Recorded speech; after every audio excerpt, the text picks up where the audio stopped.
Imagine the year is 2050. The world is dominated by a conglomerate of superpowers: India, China, Russia, Brazil, and the European Union.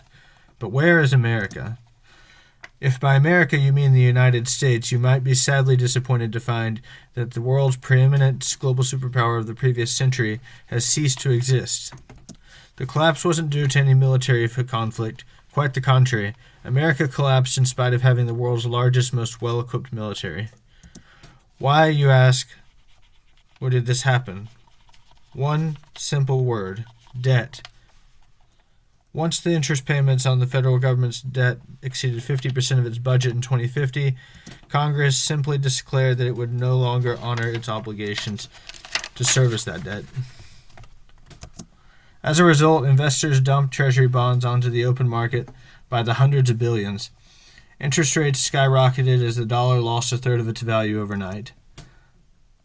When the federal government finally became insolvent, the states were left to pick up the financial debris. North and South Carolina became the sovereign nation of Carolina. Texas became an independent republic once more. California split into two separate countries, and New England became a nation in its own right. If this all sounds familiar, it should.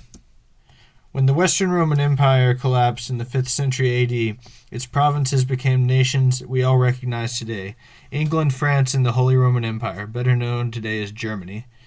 For more than 1,500 years, these nations fought wars against one another. In the late 20th century, however, after tens of millions of deaths in 2 world wars, the old Roman Empire was seemingly resurrected in the form of the European Union.